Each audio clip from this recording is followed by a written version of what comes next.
Aku pelik lah. Negara aku ni asal warga asing datang je. Semua pintu buka macam menantu baru kahwin.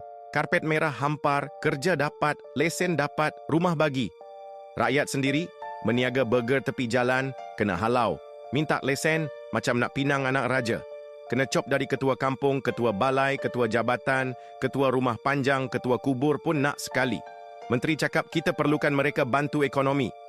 Aku tengok yang kaya tauke dorang juga. Pasar malam, kedai phone, kedai gunting, pasar borong, semua geng dia. Bila kena kantoi, terus masuk file, kes akan dipantau. Pantau apa?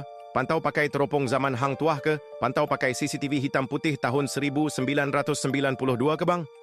Main wayang lebih padu dari pelakon Hindustan. Time nak mengundi, menteri pun muncul.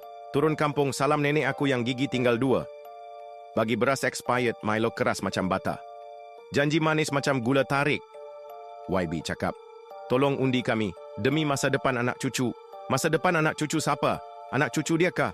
Kalau anak cucu aku, makan megi campur angin malam. Lepas undi, hilang. Macam bini orang lari ikut bangla. Aku ni orang kampung je. Tapi aku boleh agak dah. Lama-lama, warga asing semua dapat IC, jadi toki besar. Rakyat tempatan, suruh masuk zoo, jadi pameran. Tempat kau macam ni juga ke? Atau sana warga asing dah jadi menteri sekali?